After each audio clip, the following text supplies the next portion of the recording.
Assalamualaikum warahmatullahi wabarakatuh. Akhirnya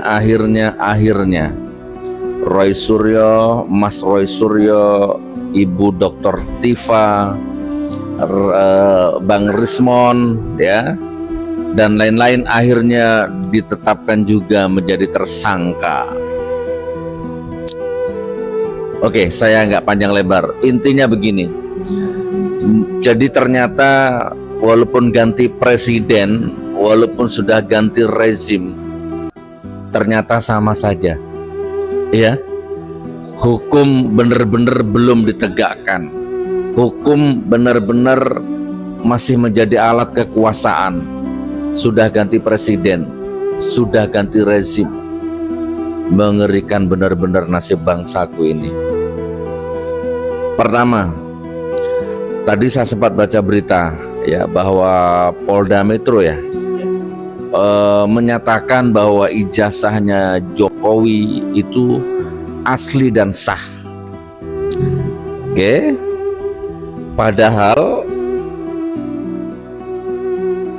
ijazah itu bisa asli dan bisa sah, itu pengadilan yang memutuskan, bukan polisi.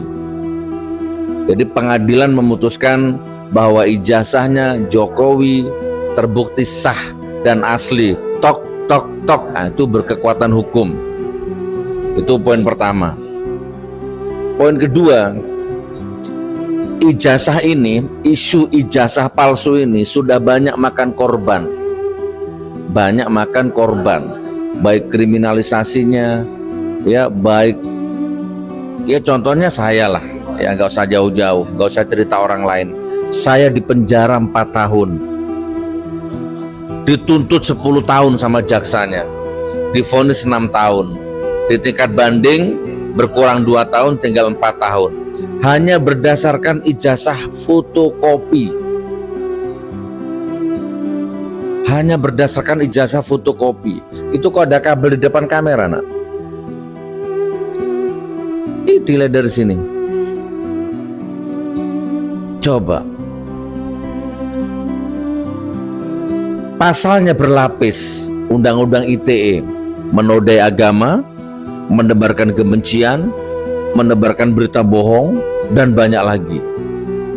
Jadi saya di penjara 4 tahun itu, fakta persidangan, walaupun materi kasusnya itu ijazah, tapi fakta persidangan nggak dibahas ijazahnya, nggak diputuskan itu ijazahnya asli atau palsu, nggak ada. Pokoknya dituntut 10 tahun, menebarkan berita bohong, menodai agama, itu menebarkan kebencian. Substansi dari persoalan ini, ijazahnya tuh nggak ada di pengadilan. Coba. Lagi-lagi saya harus sampaikan di sini, ya. Di depan hakim saya ngomong kepada jaksanya, JPU-nya, namanya Aprianto. Pak Jaksa, Pak Aprianto, ini pidana. Beban pembuktiannya ada di Anda. Tunjukkan yang asli. Kalau Anda menuduh kami berita bohong, berarti tunjukkan berita aslinya. Tunjukkan ijazah aslinya. Nanti kalau ada, saya cium kakimu. Saya cium kakimu. Ini saya ngomong di depan hakim di ruang sidang. Sidang 6 bulan nggak ada ijazah aslinya. Itu poin kedua.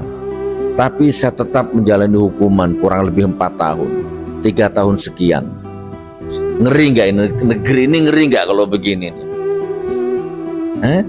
Nah, poin ketiga, sampai detik ini mantan presiden yang nomor 7 itu, Allahu Akbar, nggak ada sedikit pun sifat negarawan, ya kan?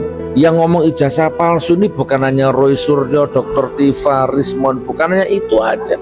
Banyak sudah rakyat ini, akademisi, dosen, profesor, ya, menganalisa memang, ya Allahu Akbar, ya kan? Ini saya presiden ini, Gus Nur presiden, dituduh ijazahnya asli, dituduh ijazahnya palsu. Presiden Gus Nur ijazahnya palsu, kan gampang. Nggak usah pidana, nggak usah perdata, nggak usah nyewa pengacara, nggak usah ngerahkan termul, nggak usah ngerahkan projo, nggak usah menjara orang. Cukup ditunjukkannya asli, selesai. Ngapain menjara orang? Halo, ini Presiden Gus Nur dituduh ijazahnya palsu. Ya sudah, selesaikan. Selesai. Gak usah menjara rakyat. Nah, ini rakyat dipenjara, rakyat ditangkepin.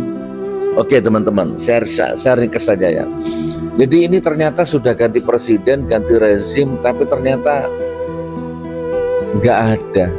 Seolah-olah perasaan ini belum ganti presiden, belum ganti rezim. Pak Prabowo, saya sedih ya, saya sedih, kecewa saya. Terserah apa kata orang, mau Anda bersiasat, mau Anda berstrategi, saya sudah selesai. Masa husnudonku kepada Anda selesai. Tempo, waktu, durasi berbaik sangkaku kepada Anda selesai. Jadi sekarang monggo terserah mau sampai ngapain negeri ini, terserah. Ya, Dr. Tifa, Mas Roy Suryo, Dr. Rismon ditetapkan menjadi tersangka. Kita lihat nanti. Jadi untuk Dr. Tifa, Mbak Roy Suryo dan Mas Rismon, ini saya pesan kepada Anda ya. Ya, saya pesan kepada Anda. Ada Fir'aun, ada Namrud, ada Abu Jahal, ada Abu Lahab. Mereka ini adalah orang-orang yang dinas sama Allah, dihina-dinakan sama Allah. Nah, orang-orang ini walaupun seluruh polisi di seluruh bumi, jaksa di seluruh bumi, hakim di seluruh bumi berkomplot untuk merekayasa, membuat cerita bahwa Fir'aun itu orang baik, Namrud itu mulia, Abu Jahal, Abu Lahab itu orang baik, nggak akan bisa. Sekali hina tetap hina, dunia dan akhirat. Nah sebaliknya ada Nabi Yusuf di penjara, Mbah Hasyim Asy'ari di penjara, Buya Hamka di penjara, Imam Syafi'i yang kita kalau sholat subuh pakai kunut itu di penjara, Imam Abu Hanifah di penjara, Imam Ahmad di penjara, bahkan Said Qutb digantung, ya kan?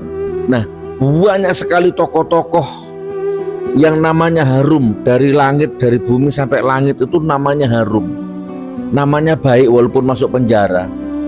Nah walaupun seluruh polisi seluruh bumi, jaksa seluruh bumi, hakim seluruh bumi menghinakan Mbah Hasyim Asy'ari, menghinakan Nabi Yusuf, menghinakan Buya Hamka, menghinakan Imam Syafi'i umpama ini ya, itu orang-orang yang di penjara itu, mereka nggak akan bisa, karena Buya Hamka, Nabi Yusuf, Mbah Hasyim Asy'ari, Said Qutb, Imam Syafi'i, Imam Abu Hanifah, Imam Ahmad, mereka adalah orang baik, orang benar, dari dunia sampai surganya Allah, namanya tetap harum.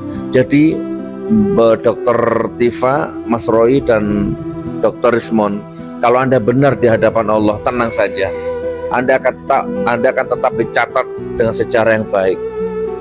Ya, itu pendapat pribadi saya. Jadi saya tutup ya. Jadi intinya mudah-mudahan feeling saya salah, dugaan saya salah. Kalau begini-begini terus, ya siap-siaplah ya. Allah murka, alam murka, terjadi kiamat sughra. Hati-hati ya, perbanyak istighfar teman-teman. Kayaknya nggak lama ini akan ada bencana yang sangat dahsyat. Hati-hati. Ini hukum dibuat main-main, negara dibuat main-main. Ya, ngeri nih, bayangin ini. Nggak transparan, nggak jelas. Menjara orang, nangkep orang seenak-enaknya, nersangkakan orang seenak-enaknya. Allahu Akbar, mengerikan. Assalamualaikum warahmatullahi wabarakatuh.